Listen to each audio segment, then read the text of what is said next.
My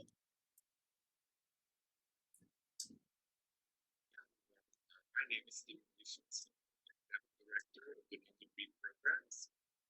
I want to welcome you to this segment of the weekly modules. This segment will have a guest speaker, an expert from the field, join us every week. This week, that's Daniel Rusler. Hi, Daniel. Hello, Tim. Pleasure to be with you. Thank you for the invitation. Can you tell us a little bit about yourself and the gallery as well? Tell you about myself. My name is Daniel Rusler. I'm from São Paulo, Brazil. I'm a partner since 2003 and a senior director of Nara Rosler Gallery. We are based in São Paulo, Rio de Janeiro, and New York since 2015. Nara Rosler is it's a contemporary gallery with roots in Brazil. It's a family business with homegrown partners nowadays. We represent 47 artists in the States, 2/3 of these being Brazilian and a third of international artists from different generations. Also with a strong curatorial approach. We are the first gallery to open an outpost in New York from Brazil, as I said, in 2015. We have been presenting our artists in the major art fairs and museum exhibitions all over the world. We are in the top 50 global galleries of the Artifacts ranking. So, yeah, I know you're very busy with fairs always. I see you fly around the world. How have you seen the art world change in the last 10 or 20 years? A lot. The art world has changed a lot in the last 10, 20 years, and it's interesting because it's the time that I've been at the gallery. So it's just the way that I saw my time in the art world. It coincided with this explosive growth in the market. And I think also maybe the most important thing, the internationalization of the market, especially through the art fairs. From my perspective, coming from Brazil, that at the early days of this period was still a very closed country in terms of trading. The art fairs were a tremendous gateway to this internationalization, and they slowly produced the infrastructure that would allow galleries from everywhere to bring their artists and present to different markets all over the world. Just integrate galleries from different places and create conversations that didn't happen before. So I think there was also a big change. There was the social phenomenon that happened in parallel to this development of the art fairs landscape around the world. So it really got the attention of a big part of the population that started to follow art more closely. Maybe another important change, I would say, was this start of seeing art by part of the audience as an asset class. So the financial side of the art world. Right. And often we speak, maybe not anymore in art world, but in art industry. How have you at the gallery experienced the transition? As I said, I experienced this transition really in the flesh in this 17 years that I've been partner at the gallery. And again, my perspective relates a lot with the evolution of the art fairs and how our participation in the art industry was done through the art fairs. So 17 years ago, when we went to an art fair, we would be drilling on the walls and sometimes, carrying the works in our luggage. And, so there has been just a tremendous growth and professionalization of the industry. It's really transformed itself into an industry nowadays with all the services that you need to make it work, shipping and handlers and photographers and events companies, and so a really big change that that I was able to follow. Right? And opening the gallery in New York, what was the reasoning behind New York has been this amazing place in our mind for the impact that that we thought that we could have in our artist career uh, by being closer to the major cultural infrastructure that the city uh, has, right? So as a gallery on the primary market, uh, mostly, we have a, we have an goal of developing the career of the artists that we represent. And New York has always been a central place for the dissemination of information about the artists and for the research, for the understanding of an artist's career.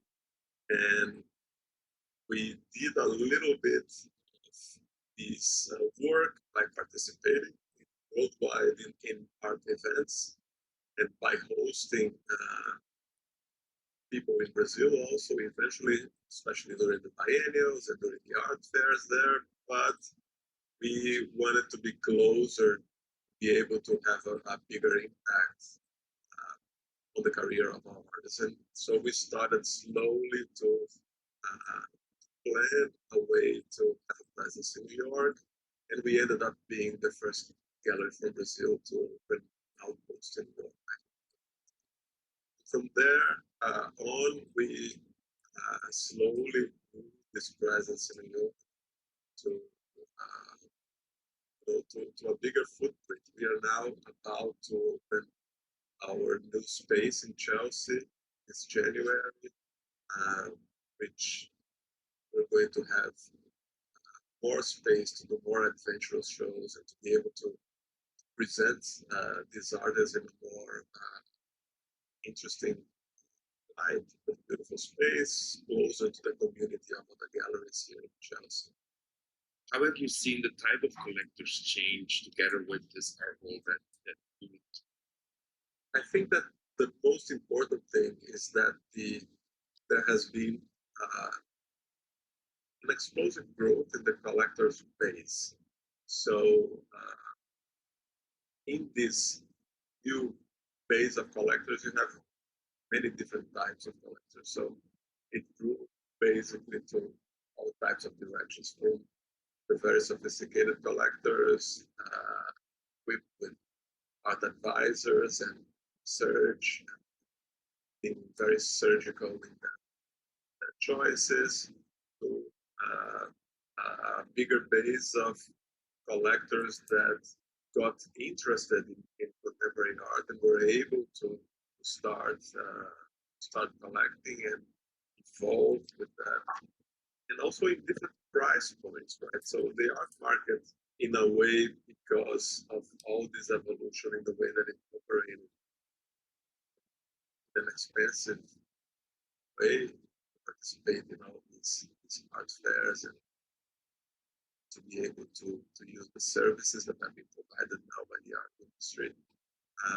It was also accompanied by a rise in the price of the artworks. So, on the one hand, this has brought the collector base to a wealthier base of collectors that could afford that. But the But on the other hand, there has been such a tremendous growth in the number of galleries and artists, and that was also possible for artists and new ways of showing art to cater to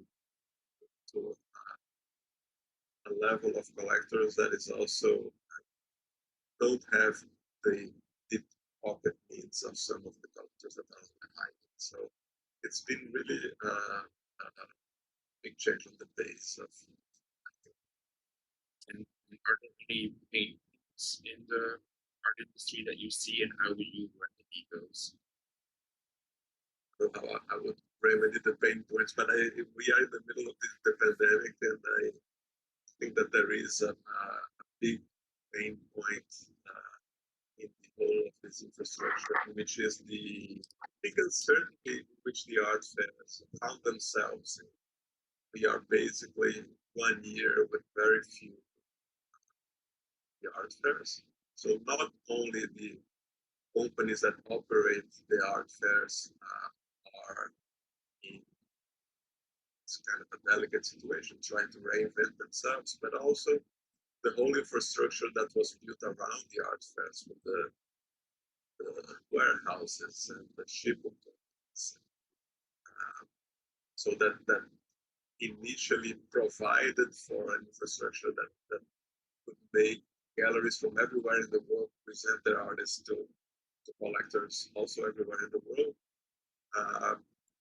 Be in a more in a much riskier situation now. So we don't know the end of this process, how this infrastructure is going to be, and also we don't know if after all this time habits will have changed, right? So the galleries have been questioning themselves whether this model that had developed in the last 15 years was the right model to go about developing the career of their artists. And there is some time now to reflect on that. We don't know yet what the answer is going to be. If it's going to be coming back to the same model with some adaptations, or going into a new era of the art industry that that gets another view. The problem of bringing artists to this global audience of collectors. How do you see Some people have been thinking about technology, right? Some other people have been thinking about being more radically localized instead of global. So there are two different forces that are going to be playing, and we'll see what is going to be the final result of that.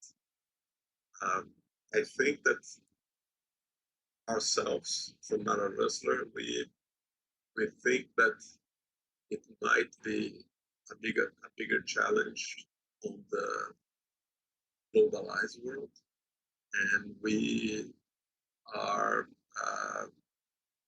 betting that the cities where we are based in Brazil, here in New York, are great local places to be that need less of an open border system and a globalized back and forth traveling logistical infrastructure, but we can operate being closer to the centers of dissemination of art that we think are important. How do you see the gallery system function? Do you see any changes happening? I do. I think there is this process of concentration that is very very powerful going on. It's not a process that is specifically about the art industry, but about economic forces that end up pushing industry to being more concentrated. And so it has arrived also in the art industry. And so this is a process that is happening, and it's going to transform the industry into something different. And I guess that we will see more coordination between different tiers or focus of galleries that will get galleries to collaborate more and to be able to develop an artist's career in a more maybe in a more organized way. That some galleries will be responsible for the research into discovery of the younger generation of, of artists and how to grow them until a certain level when another type of gallery will come in, will act on the next steps of the career of these artists. But these things have been happening for some time now, but not in an organized way that makes it for a healthy market that keeps the galleries in the early stages of the process able to continue to do this type of work that they do and to reap some of the benefits of the artists that have been discovered and initially seeded by these galleries, and so all the way up the chain to the final, very top high level galleries that to be taking care of the career of the chips in a global way in the world. So I think that's the way that the trend is developing, and I think it will continue to. So a better distribution of local knowledge and understanding of local that's integrated into bigger global distribution that will be very essential. Indeed. Right. Thank you, Daniel, for your insights today. Thank you for being here with us. Great day. Thank you, Tim. It was a pleasure to be here with you, and a pleasure to be able to share this group. So there is joy. I hope to be able to meet some of you in New York whenever you're here in the city. Come visit. Thank you. Thank you. Bye bye.